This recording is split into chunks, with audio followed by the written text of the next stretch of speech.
शौनक जी, राजा युधिष्ठिर इन भयंकर उत्पातों को देखकर मन ही मन चिंतित हो रहे थे कि द्वारका से लौटकर अर्जुन आए। युधिष्ठिर ने देखा अर्जुन इतने आतुर हो रहे थे जितने पहले कभी नहीं देखे गए थे।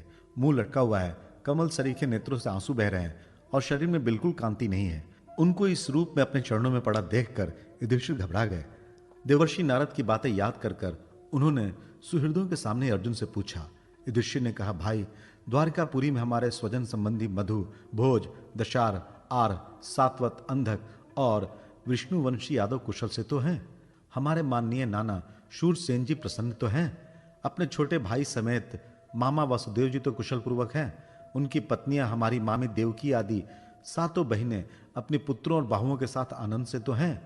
जिनका पुत्र कंस बड़ा ही दुष्ट था, वे राजा उग्रसेन अपने छोटे भाई देवक के साथ जीवित तो है ना। हृदिक उनके पुत्र कृतवर्मा और कुर, जयंत, गद, सारण तथा शत्रुजीत आदि यादव वीर सकुशल तो है ना। यादवों के प्रभु बलराम जी तो आनंद से हैं। वृष्णि वंश के सर्वश्रेष्ठ महारथी पद्युमन सुख से तो हैं। युद्ध में बड़ी फुर्ती दिखलाने वाले भगवान अनिरुद्ध आनंद से तो है ना। सुषेण, चारुदेशन, जागवती नंदन, सांब और अपने पुत्रों के सहित ऋषभ आदि भगवान श्री कृष्ण के अन्य सब पुत्र भी प्रसन्न तो है ना। भगवान श्री कृष्ण के सेवक श्रुतदेव, उद्धव आदि और दूसरे सुनंद नंद आदि प्रधान यदुवंशी जो भगवान श्री कृष्ण और बलराम के बाहुबल से सुरक्षित हैं, सब के सब सकुशल तो है ना। हमसे अत्यंत प्रेम करने वाले वे लोग कभी हमारा कुशल मंगल भी पूछते हैं।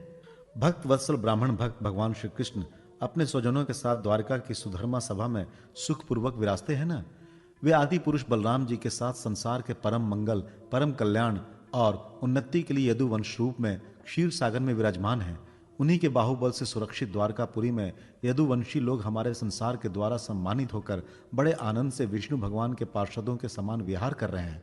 सत्यभामा आदि 16,000 रानियां प्रधान रूप से उनके चरण कमलों की सेवा में ही रत रहकर उनके द्वारा युद्ध में इंद्रादि देवताओं को भी हराकर इंद्राणी के भोग योग तथा उन्हीं की अभिष्ट परिजात आदि वस्तुओं को भोग करती हैं।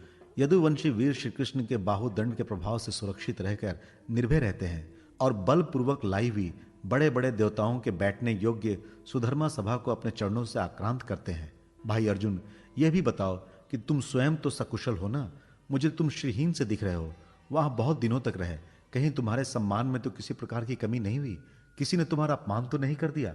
कहीं किसी ने दुर्भावपूर्ण अमंगल शब्द आदि के द्वारा तुम्हारा चित्त तो नहीं दुखाया? अथवा किसी आशा से तुम्हारे पास आए हुए याचकों को उनकी मांगी हुई वस्तु अथवा अपनी ओर से कुछ देने की प्रतिज्ञा करके भी तुम दे नहीं पाए? तुम सदा शरणागतों की रक्षा करते आए हो। कहीं किसी भी ब्राह्मण, बालक, गौ, बूढ़े, रोगी, अबला अथवा किसी अन्य प्राणी का जो तुम्हारी शरण में आया हो तुमने त्याग तो नहीं कर दिया? कहीं तुमने अगम्या स्त्री से समागम तो नहीं किया? अथवा गमन करने योग्य स्त्री के साथ असत्कार पूर्वक समागम तो नहीं किया? कहीं मार्ग में अपने से छोटे अथवा बराबर वाली से तो हार नहीं गए? अथवा भोजन कराने योग्य बालक और बूढ़ों को छोड़कर तुमने अकेले ही तो भोजन नहीं कर लिया? मेरा विश्वास है कि तुमने ऐसा कोई निंदित काम तो नहीं किया होगा जो तुम्हारे योग्य ना हो न हो अपने परम प्रियतम, अभिन्न हृदय, परम सुहृदय भगवान श्री कृष्ण से तुम रहित हो गए हो। इसी से अपने को शून्य मान रहे हो। इसके सिवा दूसरा कोई कारण नहीं हो सकता जिससे तुमको इतनी मानसिक पीड़ा हो।